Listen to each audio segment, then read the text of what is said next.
Hey folks, MasakoX here. As we head toward the middle of December, we are still in the middle of another story. A story to which a lot of you out there are very intrigued about to see through, and that it should have been really explored long before in the history of Dragon Ball. If it only weren't for the desire in the 80s to make fun of housewives in Japan, and if Toriyama had actually had a good idea for the character instead of pushing them off to relative obscurity at the first sign of trouble, when compared to their spouse. Yes, we are talking about Chi-Chi, and what could happen had she ventured down the path of the Dragon Team proper. In the last part, we covered the aftermath of the 22nd World Martial Arts Tournament. Chi-Chi and Krillin had seen the likes of Goku on the floor motionless, after he had been slain by one of the children of King Piccolo, Tambourine. In this version of events though, Chi-Chi and Krillin are the ones to take him on. They were also more rested than their friend, and went in with a slightly less berserk plan. And thanks to their teamwork, not only did Tambourine meet a swifter end, but they were also able to save the lives of all of the fighters from the 22nd tournament by burning the roster list and ensuring that King Piccolo had no easy means of offing them. But that didn't stop the demon from taking over the world though, but Goku could still train, albeit in the afterlife. Thanks to Kami, acting here as some kind of mysterious stranger to Goku, the latter was granted 3 days to keep his body and train not with King Kai, but with the past Turtle School heavy hitters, including Roshi, when he briefly joined the Land of the Dead. When it all came down to it, Chi-Chi and Krillin were the ones to drink the Ultra Divine Water, thwarting King Piccolo thanks to their teamwork and fighting prowess, unaware of the obvious ramifications of the king propelling his yet unhatched son far, far away from them. This changes the whole dynamic of revenge, but that's for later folks. In the here and now, Chi-Chi and Krillin had succeeded in stopping the world from being destroyed and overthrown by the Demon King. However, this still hadn't brought Goku back from the dead. The Dragon Balls now were gone. They suddenly felt rather faint and tired. So a rather astounded Tenshinhan went in to tend to their fatigue. That was remarkable. I had no idea you had so much power inside of you two. What happened? Krillin meekly looked up at the Triclops. For later, buddy. But for now, can you take us to Korin's tower? We'll show you the way. Tenshinhan picked up Krillin and an equally exhausted Chi-Chi and set off for the tower. When they got there, Tenshinhan was amazed by the sheer scale and height of this monument. But the two of them had gained enough energy by then, and stamina too, to slowly climb up the tower on their own, once more, but very, very slowly. Tenshinhan stayed behind them to make sure they didn't fall off, and after a couple of hours of this, they made it to the landmark, to which they were greeted with a napping Yajirobe and a very expectant Korin, who was busy watering some plants. Oh, hey there fellas! Who's the three eyes there? The cat pointed to Tenshinhan. They explained, and told them that King Piccolo had been killed. I suppose you want some senzu beans, huh? Well, we're down to our last 3 here. Haven't had this much demand in years. He poked Yajirobe awake to go and retrieve them. After they regained their strength, Korin then explained that the only way to wish people back and to restore the world to what it was before the king had struck was to climb further up still to Kami's lookout, which rested above his own home. You're gonna need Goku's power pole to climb it. As you can see presently, there ain't nothing there but air, and I don't think you can fly yet. Chi-Chi then felt her back, and there, not having budged during their battle, was Goku's power pole. She'd taken it earlier. She pulled it round and showed it to Korin, who nodded. Yep, that's the one. He then points to the roof of the house and tells Chi-Chi to place the pole there on the top in the little divot, and it'll do the rest. Sure enough, when it was inserted, the pole extended further than it had ever done, and after a couple of minutes, there was a loud clunk, and the pole stood firm. It had connected to whatever was up there. Now fully charged, the three of them climbed up there, with Korin's bell in hand. The climb was even harder than the one to get to Korin. Krillin was reminded of Korin's flying comment and wished that one day they'd be able to do that. That would make things so much easier. It took them an hour of constant climbing, but they then found a ladder, which stretched around the top of the bowl-shaped structure. Well, I mean, a ladder's easier at least, just don't look down. The trio stepped onto the tiles and were met by a genie, Mr. Popo. He challenges all three of them to fight him at once, to which they obviously comply.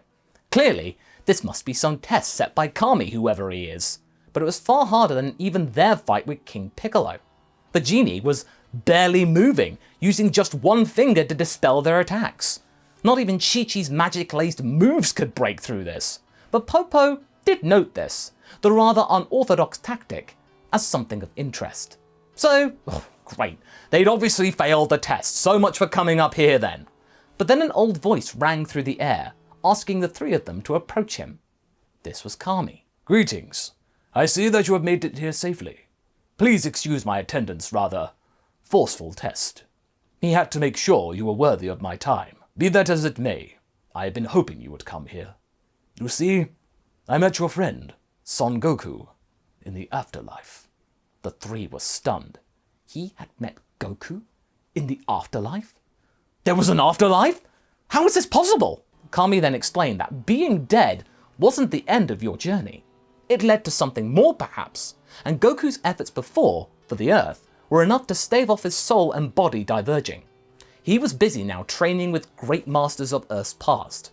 He would now actually be on his third and final day, and after that, who knew? Well, Kami knew. I assume that you are here to convince me to resurrect the dragon, correct? The trio nodded. I thought so. I have every intention of doing that. Your friend intrigued me, as do you. I will bring Shenron back to life, but on one condition. The three awaited his judgment, that one of you stay here on the lookout to train with myself and Goku. Krillin and Tenshinhan looked uneasy. Train here? Well, that's quite a big ask. However, Chi-Chi was more than happy to take this plum. She had spent years mostly isolated from society with Baba anyway, so this would be a piece of cake. And besides, this time around also, she'd be even better off. She'd be with Goku. I'll do it, Your Grace. Chi-Chi bowed. Are you sure, Chi-Chi? This could be a real long time up here, said Krillin with nerves. I understand, but you two will be needed down on Earth, in case something else comes to try and end life as we know it. I'll be fine. I got Goku. Tenshinhan nodded. Of course. Besides, I wish to take some time away from everything. Try to understand what it means to be my own master, since Chaozu and I are no longer obviously welcome in the House of Shen. It's okay. You can always come crash with us at Kami House, said Krillin. Tenshinhan appreciated the gesture, but still wished for some solitude. Chi-Chi stayed behind as the other two left after being fed and watered by Kami and Popo. She then watched the ritual of Shenron's reset and gave out the wish to revive all those felled by King Piccolo and his children. Kami then entered the shadows of the central chamber of the lookout, and minutes later returned, with Roshi and of course Goku. Chi-Chi ran over to him and embraced the fighter. She could tell he had gotten stronger despite only having been gone for a few days. Whatever he'd been getting up to in the afterlife, it had done wonders for his power. Roshi thanked Kami for his assistance, and felt the training and time with his friend and own master was very much needed. Kinda puts things in perspective, you know. Wouldn't do it again, but it was nice. Kami then offered Roshi a lift back to his house on Popo's magic carpet, whereas Goku would stay here to train with Chi-Chi. Kami had deemed both he and Chi-Chi worthy of his time. That, and he was keen to see the latter's imbued fighting technique some more after seeing it briefly in action with Mr. Popo earlier. Try not to get up to any monkey business, kiddos. I know that time alone at your age leads to fun times. Just be careful. And Goku, wear protection! And Roshi and Popo were gone. What did he mean by that? I'm already wearing my weighted clothing, said Goku cluelessly. Chi-Chi giggled at this, telling Goku that it was nothing to worry about. Kami was also rather puzzled. 3 years. 3 years was the time they spent on Kami's lookout. Nevertheless, Kami felt great unease one day when he felt the egg of King Piccolo hatching down below. Sure enough, Piccolo Jr. had been born, and was able to mask itself within the limitless amount of flora and fauna for the most part.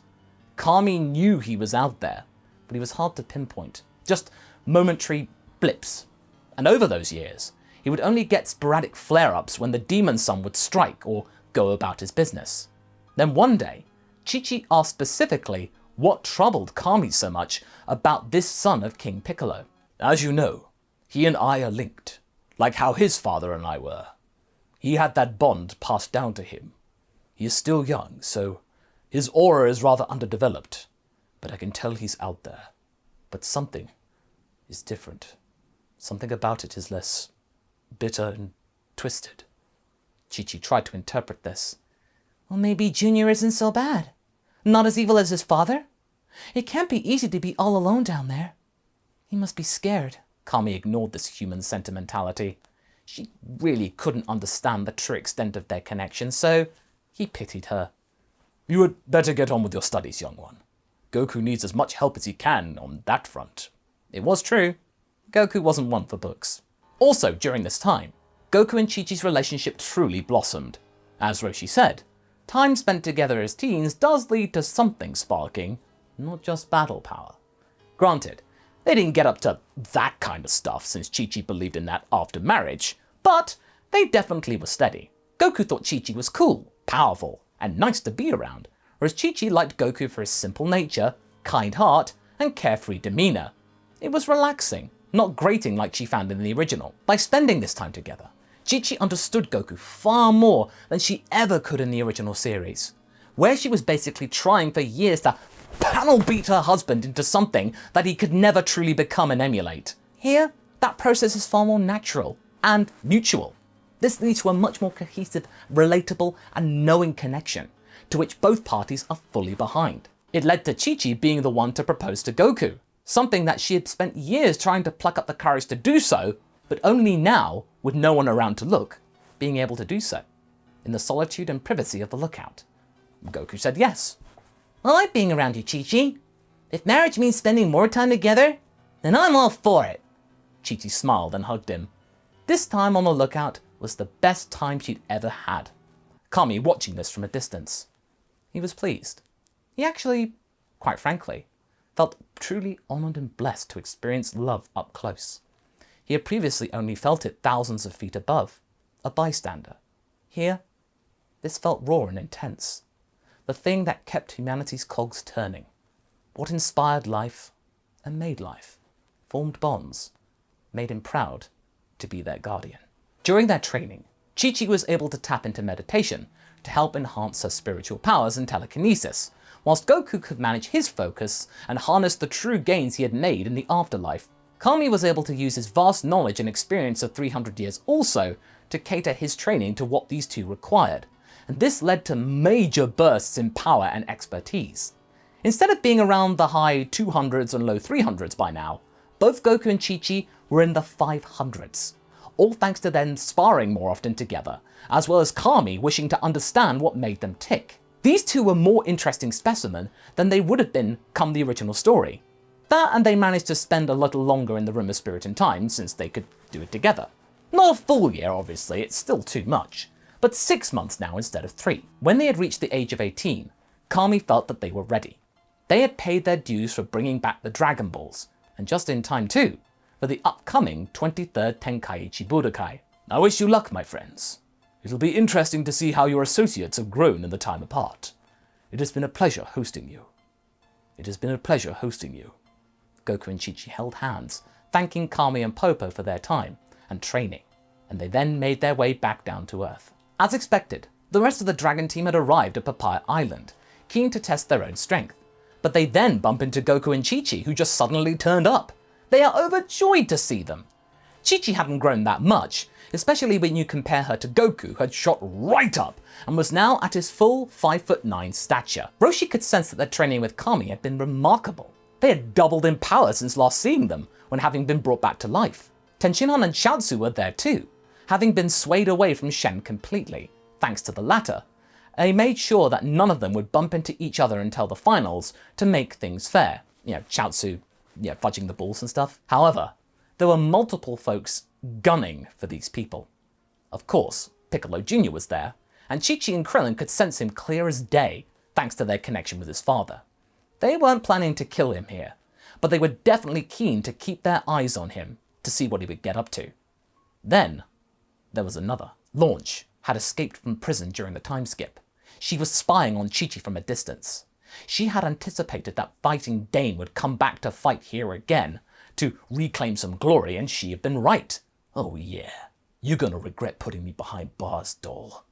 She made sure her gun was loaded at all times, and when the time was right, she would get her revenge.